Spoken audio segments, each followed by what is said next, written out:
all, and welcome. Hi all, and welcome to episode 53 of Small Business Stories. This morning, I have the beautiful Helen Johnson with me from Hilltops Women's Health and Nurture Yoga and Meditation in Young. Helen's story is just so beautiful. It's just one of real empowerment, giving women a place to feel nurtured, supported, and, just, I love it. I love it. So anyway, look, I'm going to stop rambling and I'm going to get Helen on to share with us all about her beautiful businesses, because she's a crazy woman like I am, and more than one. So thank you so much for joining me, Helen. My pleasure, Sarah. Thanks for having me here and for what you do for local businesses in the Hilltops. I think it's awesome. Thank you. So I guess I want you to start out by sharing with us all, I guess, where your journey started, in relation to studies, previous jobs, roles, whatever, to get you to where you are today. Sure. Okay. Yep. So I'm Helen. I'm a mother of two. That came with no training, no study. It's all on the job, as other parents would know. I'm also a registered nurse, a master's level registered nurse. I'm an internal pelvic release work practitioner, a childbirth educator, and a yoga and meditation teacher. So years of study to do all of those. So initially, professionally, I began as a registered nurse. I did that, had a gap year out of school, and then went and did registered nursing. And my intention for that was always to work with developing communities. So I've worked in Nepal, I've worked in Vanuatu with the Red Cross, and also worked a lot in Australia. Most of my roles in Australia have been as a clinical nurse educator, so teaching and educating clinicians in acute health mainly, but I have done community in the past as well. Yeah, and it was after Vanuatu, so I was there in 2014 with the Red Cross doing community education for first aid, and then went back after Cyclone Pam as a health delegate for the disaster response. And when I came back to Australia, I just didn't want to be anywhere near cities, big towns. I'd lived in this little grass hut on a remote island, and my partner and I had always wanted to live a bit more sustainably. So he grew up in Young, so we moved back here 9 years ago now. Wow. It's the longest I've stayed anywhere since I left home. So that must be pretty good. Yeah, so we moved back here, and that's how I ended up here. I continued nursing here. I was the clinical nurse educator at the hospital here, and I actually left the health system in March this year. And it's been one of the good moves of my life. Nursing has really changed over the 16 years that I've been in the career. And I'm continuing with my nursing registration through the health education that I'm doing and the pelvic care that I'm doing for women. But it's just nice to be away from a system so that I can support people the way that they need to be supported. Without the rules and regulations of the system. Yeah, and I found that I was doing less and less nursing, what I knew to be nursing, caring for people, being with people, and more pandering to a computer. So yeah, it was time for a bit of a break away from that, which has been really freeing, and made space for the other things. So I started Nurture Yoga and Meditation. That was my first business. It's nearly 5 years old now. And I began it after my first experience of pregnancy and birth. So I'd been a yoga practitioner for a long time. And during my first pregnancy, I was in a complete state of denial. I wasn't pregnant. I didn't have to change anything. I was doing my regular yoga practice. I had a really great teacher who gave me modifications. That was great, but didn't really do any birth prep. Didn't prepare myself to be a parent, basically was in denial until a baby landed in my arms. So I had a real disconnect between my mind and my body during that pregnancy. And, the birth was fine. wasn't as good as it could have been, but it was fine. But after that, I realized that I really wanted something to be available for women in our community so that they didn't have to have that sort of experience, that they could have something that nurtured them throughout pregnancy, that prepared them for an empowering birth, and that set them up for a postpartum where they were caring for themselves. So I did my yoga teacher training, and then actually got pregnant at the very end of my 12-month diploma. So then went on and did my specialization in pregnancy, birth, and postpartum while I was pregnant, which was amazing. I was in the right mind space. I didn't have a great second pregnancy, so I got to do lots of experimentation with the practices on myself, which was always my thing. I'll try this first before I inflict it on anyone else, just in case it's, a load of crap. It's not. Yeah. But, I've got that health background. I did want things to be sort of evidence-based. So yeah, nurture yoga and meditation came out of that. And that's what I provide now. I specialize in yoga for pregnancy and birth, in birth preparation with mindful birth, and in postnatal mums and bubs yoga. And I also I teach general hatha yoga. I do workshops. This year I've done a whole bunch of collabs with other local business women, which has just been amazing. It's so great to see other women doing what they're passionate about and bringing that to people. So that's been lots of fun. And I do seasonal retreats as well. Yeah, so that's yoga, and it's just beautiful seeing the way that it supports individuals, the sort of energy that they come into the room with, and then the energy that they leave with is very different. Yeah, so we outgrew I initially taught in my lounge room. We outgrew that quite quickly. So my wonderful supportive partner, who's a very talented carpenter, built me the studio, which is where I am at the moment. Yeah, so we've got Young has got its own yoga space, which is really cool. That's brilliant. And seriously, hats off to those amazing husbands, partners, whatever that support us.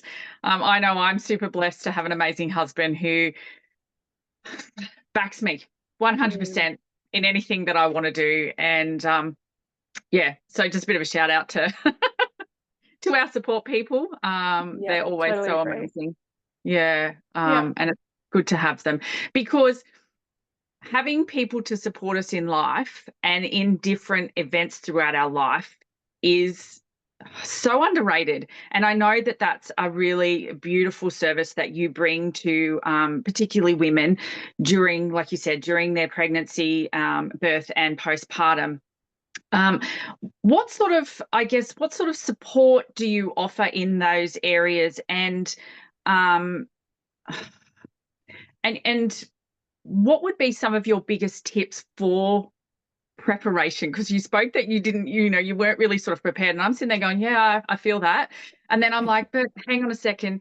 Is there really anything that you can do to prepare you for what is about to happen? Like, I thought that I was prepared, but I really honestly didn't think that there was anything that you could do to prepare you.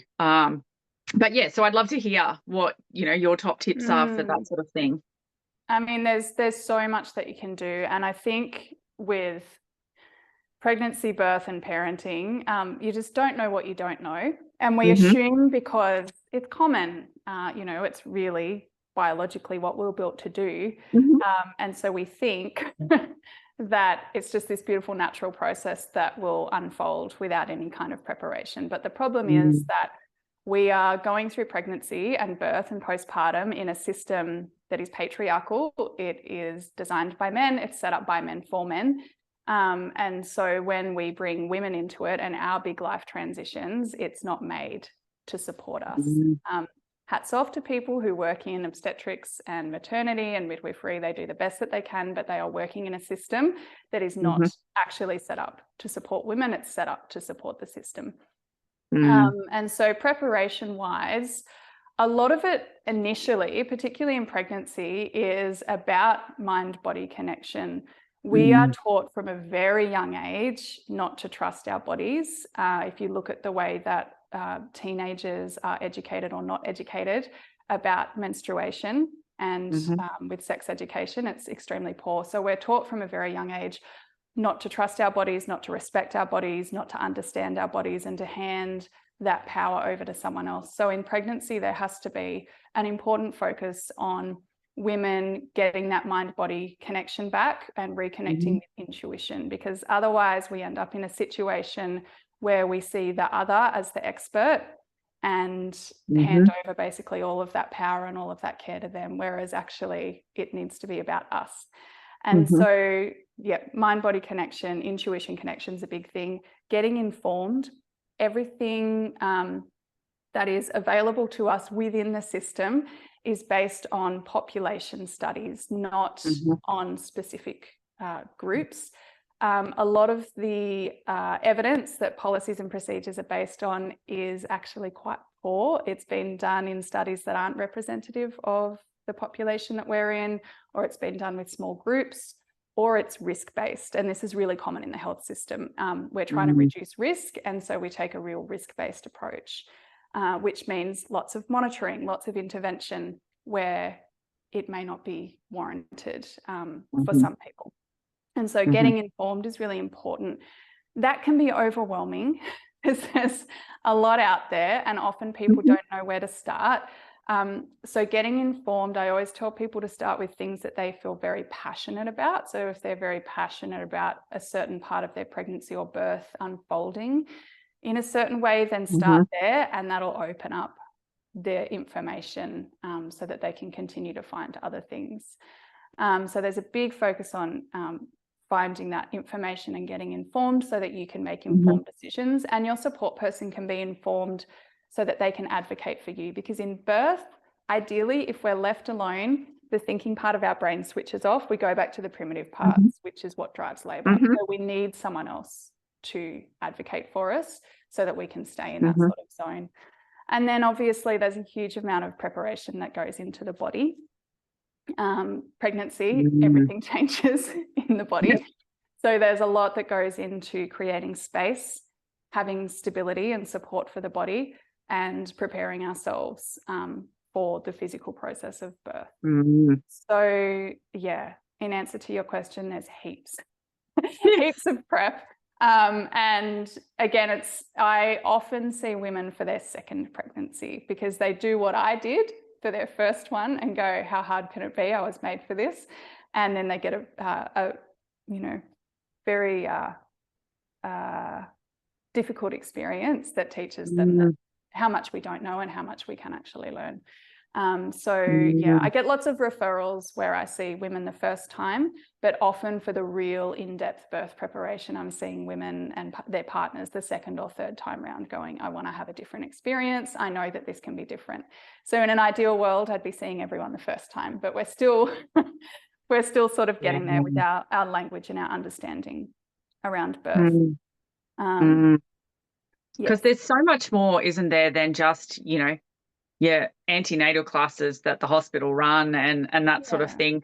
Like I've often said, yes, I've had my 2 kids, but you know what, if I was to go there again, which I'm not, by the way, I know that I would definitely birth differently, because I know now, I didn't know then, but I know now that I very much had that mind-body disconnect. Yes. And I didn't trust myself. I didn't trust what I knew to be true for me. And I handed a lot of my power over to the professionals. And look, none of them ever did me wrong. Like, I had beautiful midwives. I had a beautiful obstetrician, lucky to have my children in a gorgeous little country hospital where I got my own room and was very, very supported. But yeah, I know that that's not always everybody's story. And I know that, there's so much more that can be done for women in that stage of their life, to help prepare them. Absolutely. And this is one of the things that when I'm talking to women and their support people about it, if they've been married or perhaps they've had a really big celebration for one of their birthdays, or, they're preparing a bloody baby shower. Like, how much preparation and organization goes into that?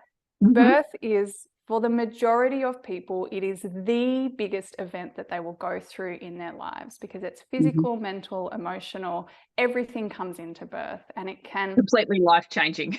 Yeah, absolutely. And so why don't we prepare for it? And this is, again, coming back to that dismissal and hiding of women's stuff.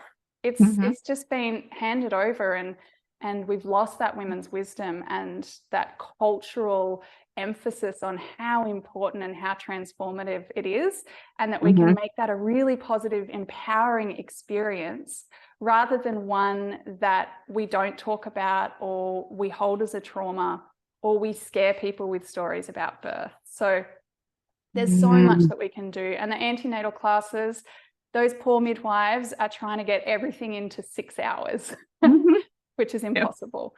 They're meant to be a starting point. They're not meant to be everything to prepare you for birth and parenting. So, it doesn't bring in the mind aspect. It doesn't bring in the breath aspect. It doesn't do a lot with the body. And birth is primarily a nervous system process. And we modulate and regulate and use our nervous system with the mind, the breath, and the body.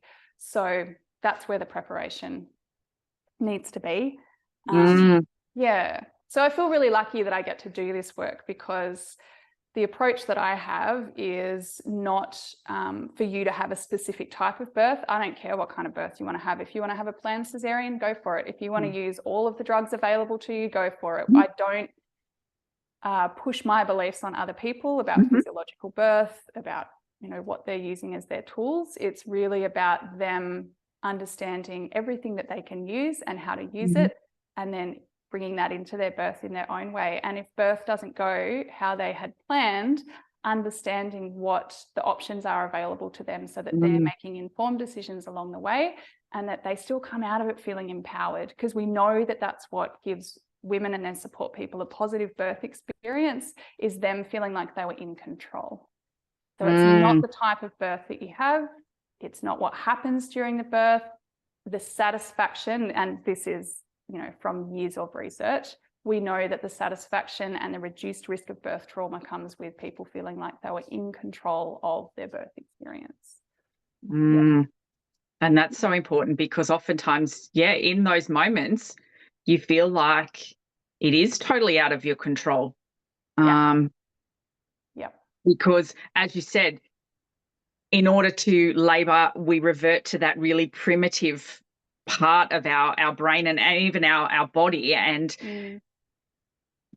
you'd really kind of not, you are there, but you're not, but to, have some of those, those big decisions just made for you without any understanding or any knowledge of the outcomes, or the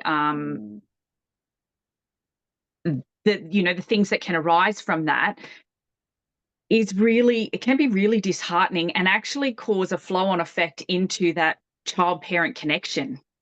Absolutely. Yeah. And that's what I work with in postnatal yoga, so their mums and bubs classes, is trying to get that reconnection back. So we interrupt a lot of our nerve pathways between our brain and our body in pregnancy and in birth, and we have a whole bunch of rewiring that goes on. And so if we're looking to return to our life as we know it, there has to be a whole bunch of attention placed on getting rest initially, and then recovering, and then rehabilitation. And that's not just of the body, big focus on the pelvic floor and the core, but also on the mind and the body, because you've had those pathways interrupted. So yes, postnatal yoga teaches a whole bunch of breathing techniques for when you feel overwhelmed, different techniques for when you're feeling really fatigued and worn out, and rehabilitation of the core. But really it's about getting that mind-body connection back for you, so that 6 months, 12 months, 5 years down the track, when your body is continuing to change, or you change something in your lifestyle that your body's not ready for, you pick up on that straight away, and you don't end up with prolapse, with pelvic floor dysfunction, with all the other stuff that comes along with, that can come along post-pregnancy, post-birth.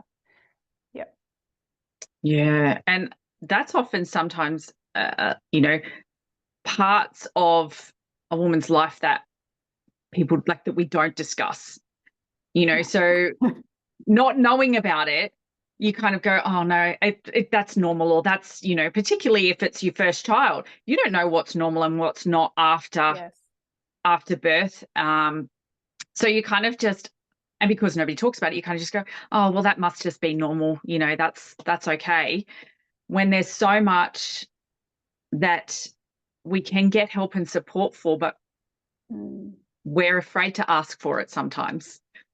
And I think sometimes we don't know what to ask for. And I mean, that's really where Hilltops Women's Health came from, is I'm finding more and more as I work with women that they are in these situations with their body or their emotions or their mind, but primarily their body. It's often mind and emotion showing up in there too. That the things they're experiencing, they just think that that's just what they have to accept. That's normal. That's what their life is now. And that's utterly heartbreaking. It is so hard as someone who's offering care to women to hear that over and over again of, oh, well, this has been since 5 years ago when I had my pregnancy, or 3 years ago since I had my last birth. But I just figured, I'd seen someone and they said it was no big deal. So I just figured that's how I had to live now. This is just life for me. Or I've spoken to other women and they all have painful sex, or they all have a bit of urinary incontinence. So I figured that's just part of being a mum. And that is just gut-wrenching. That there's women, and it's not just our generation, it's the older generation as well, and we're teaching probably the more so generation that this is what we accept. And it's not good. No. I'm trying really hard not to swear. Anyway.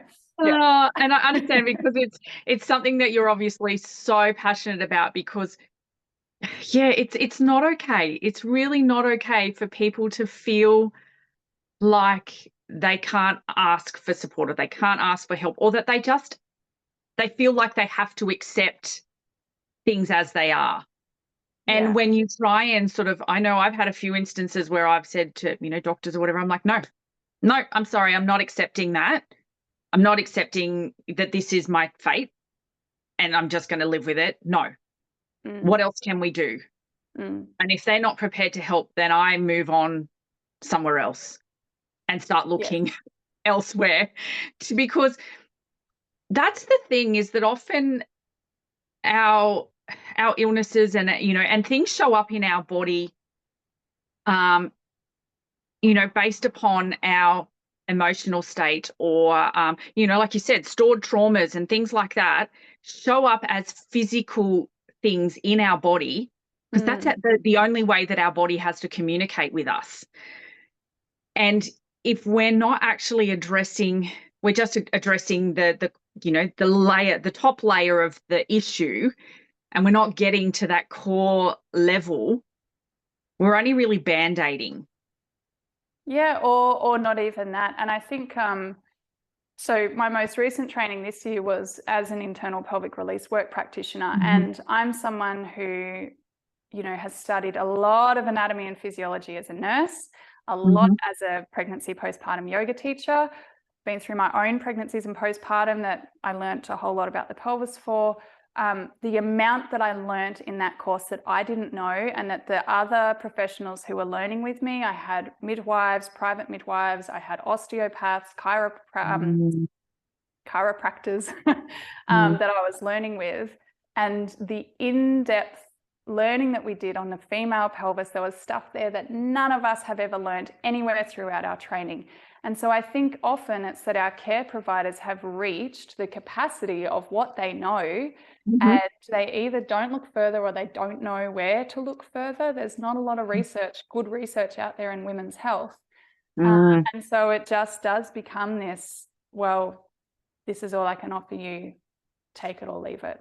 So I don't think in a lot of cases that it's people wanting to not give women the care they need. I just don't think that they know how to, or they haven't necessarily had the education.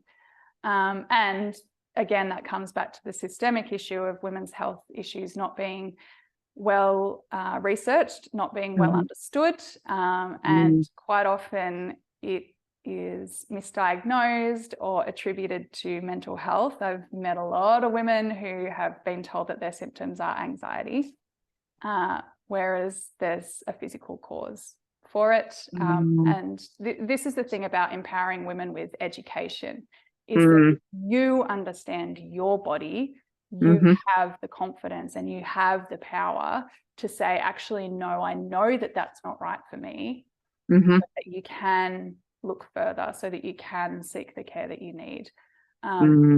Because otherwise it just does become this like, okay, well, maybe I am anxious. Yep.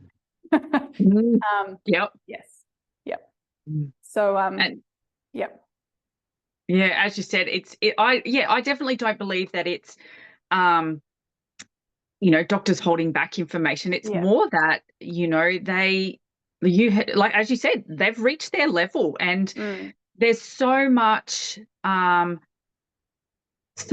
the female anatomy that's still like totally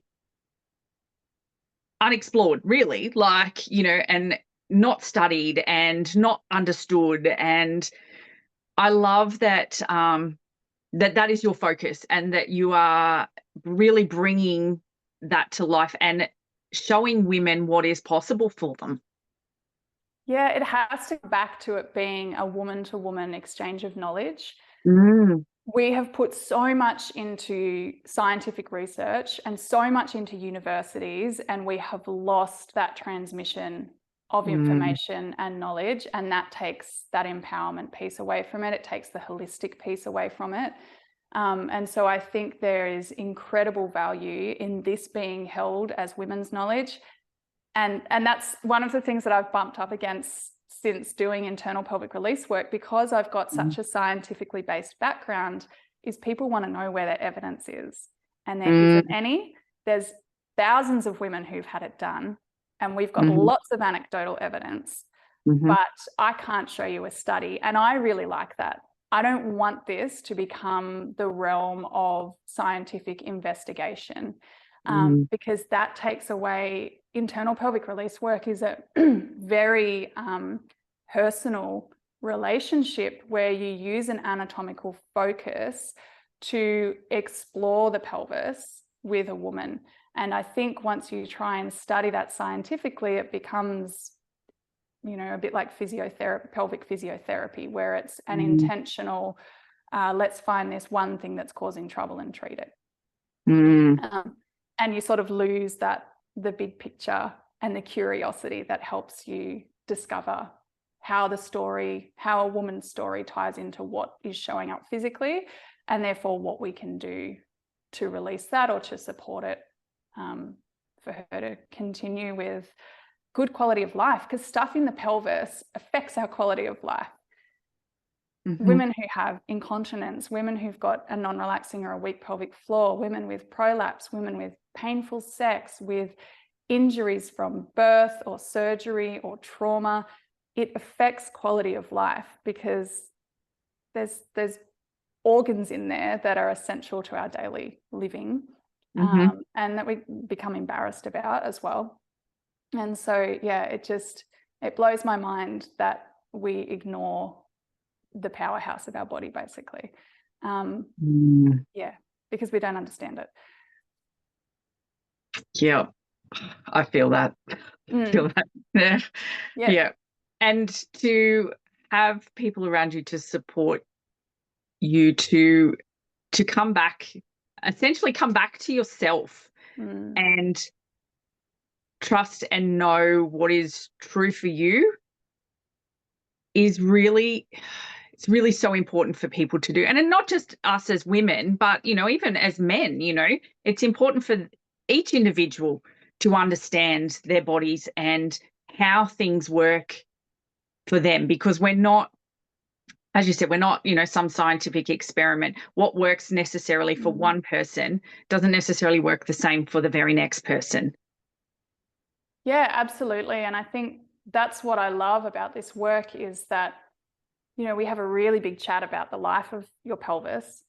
But then when we actually go in with touch, there's stories in the tissues. And suddenly that injury that you had to your tailbone when you fell off a swing as a 5-year-old is still there in a tissue that's never been told that it doesn't have to protect you. And so then when you tried to birth and that tension was there and your baby got stuck, or they had to rotate themselves a different way to try and get through, and that caused a tear, it all makes sense. But we never look at it, and it's ridiculous because we do so much of the rest of our body. Sore shoulder, go to the physio, go to the massage therapist, go to the doctor, let's investigate it. Pain in the pelvis, difficulty with urination, painful sex, let's just ignore that, that's too hard. Whereas actually, luckily for us, there's a really easy way to get to those tissues. You don't have to put a lot of pressure on the outside of the body to try to get to deep tissues in a woman. We can get to it directly. So yeah, there's just incredible value in linking all of those things together, exploring a story. And it doesn't matter if your birth was 3 months ago or 30 years ago, or if you've never birthed, but you've had other things that have gone on in your pelvis with menstruation, with assault, with injuries, with surgeries. Tissues hang on to stuff. And if we don't give them permission to stop hanging on to that, they'll just continue to do so in a lot of cases. Not in everyone, but in a lot of cases. Wow. I'm sitting here with goosebumps. Look, it is. And that's, I mean, when I first came across internal pelvic release work, it's something that I'd never heard of. I was doing training with my teacher and mentor, Fiona Hallinan. I was doing spinning babies training with her, and she was talking about this modality. And I was like, what is she talking about? This is the piece that is missing for so many women that I'm working with in pregnancy and postpartum. And then luckily she's got a workload through the roof. And is in her 60s. And so she has started training other people in it. And, you know, the 4 months of training that I did for that was just one of the most mind-blowing experiences that I've had, because it just makes sense. And I'm finding that with the women that I work with, it just makes sense. Yeah. And so that's not just, that sort of work is not just work for women who are, you know, currently pregnant or have just recently had babies, or, you know, you said it was, you know, could be 30 years since you've had a baby. For anyone with a female pelvis, basically. So initially the work was taught to Fiona by her mentor, Winter Green, and it was designed for women to prepare for birth, to reduce the amount of soft tissue and perineal trauma that women were experiencing. So that looks like getting the soft tissues supple, getting the tension out of it so that as baby rotates through the pelvis, they're not coming up against tense tissue that they then have to try and find a way around or not, which can end up in labor cesareans, forceps and vacuum deliveries, perineal tears, vaginal tears, episiotomies. So it was initially designed to reduce that trauma specifically and to help birthing women. But given what we know about the soft tissues of the pelvis, the benefits are also there for women with overactive or underactive pelvic floors, which often shows up as incontinence. Beneficial for prolapse, for painful sex for women who've got vulvodynia or vaginismus, for women who have got scars from tears, episiotomies, surgeries, women who've had surgery for endometriosis. Holy crap, the stuff that's going on in their tissues, in their pelvis is phenomenal. You know, women who have really disruptive menstrual cycles, women who just want to know more about their pelvis. I've had a couple of those that are just, I heard that you do this. This sounds really interesting. Can you check my pelvis out for me? Postpartum healing and recoveries. You know, people who've got hip, knee, foot, lower back pain, often it's coming from the pelvis. So yeah, it's not just for birth preparation. That's what it was initially designed for. It has huge benefit in that, but the majority of women that I see are postpartum, and they're either recently postpartum or they're 30 years down the track and they've now got pelvic organ prolapse. So yeah, if you've got a female pelvis, chances are that works for you. This works for you. Yeah. Oh, wow. Just Like I a said, small population I'm trying to support. yeah, how many of there are you?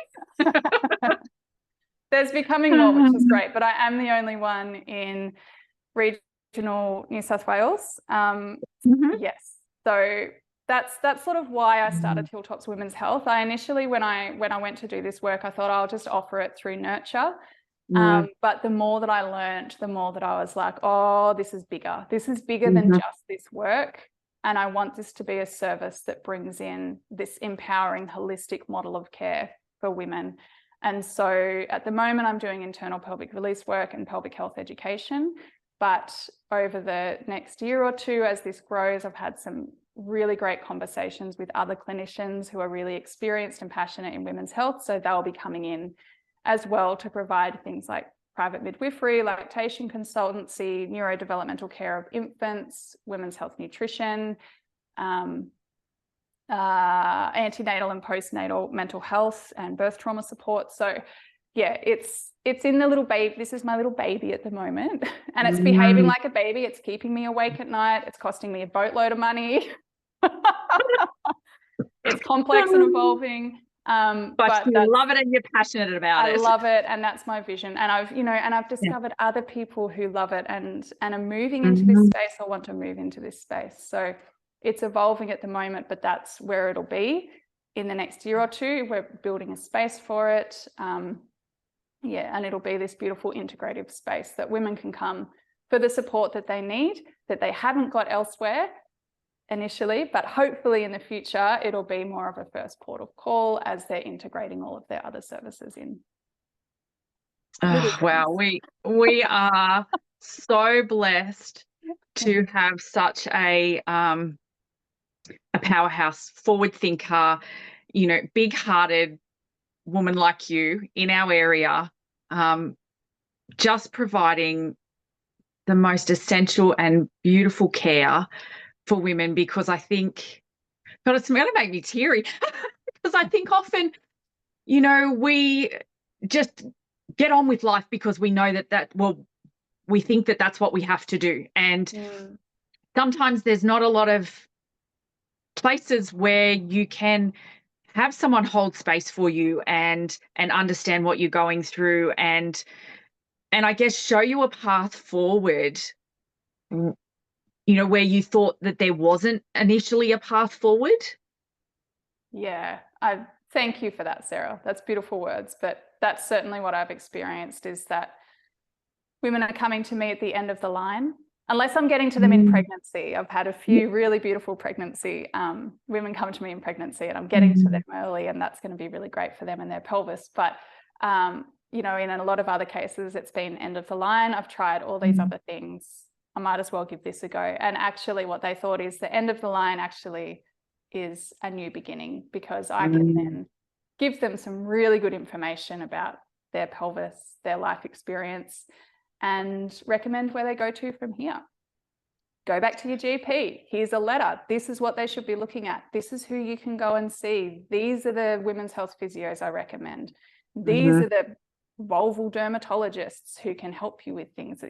There's all these people who work in this area that we don't know about. We don't know what we don't know. I'm still learning. I've got the most incredible group of women that I trained with. We've got a WhatsApp, and I get in there frequently, and I'm like, I had this. Who do you know that I can refer them to, or what information do you know that I can share with them? Because I'm at the end of my scope of practice or my level of knowledge. So this beautiful multidisciplinary group of women who've got all different experiences are also contributing to that care, which is pretty cool. That is so cool, because that is to me one of the ultimate goals and aims in life, is to have women around you that you can reach out to, tap into, and source knowledge. Because as you said, everybody has their own levels at which they reach their level. But to know that you've got people around you that you can reach out to and get other information from is top level collaboration. Yeah, and it's what we need. I mean, it's how we're designed as humans, is to be in these village and collaborative based settings. So yeah, more power to women. Yes, I love it. I love it. So how can people go about finding you and learning more about the work that you do? So the easiest way is probably just through the 2 websites, because that's got links to everything else on there. So for yoga, it's nurtureyogameditation.com. And for Hilltops Women's Health, it's hilltopswomenshealth.com.au. So either of those websites, it's probably the easiest way. I'm on socials as well, but most of the time I'll just refer you to the website anyway. That is absolutely fantastic. Thank you. Thank you so Pleasure. much for sharing with us so much. Like, I've learned so much just in chatting with you. And like I said, to know that there is someone like yourself here in our region, we are so blessed. But yeah, reach out to Helen, jump on, have a look at those 2 websites, and just give yourself the opportunity to explore, to be open to that coming home to self. Absolutely. Thanks, Sarah. It's just, yeah, it's an honor to do this work. I feel really grateful that I get to do it. So thanks for having me on here and getting the message out a bit more. And yeah, I'd love to see more people. We've got workshops next year specifically in women's and pelvic health. So if you're not sure, that might be a good place to start. Awesome. Awesome. Thank you so much again. My pleasure. It's been a pleasure having you.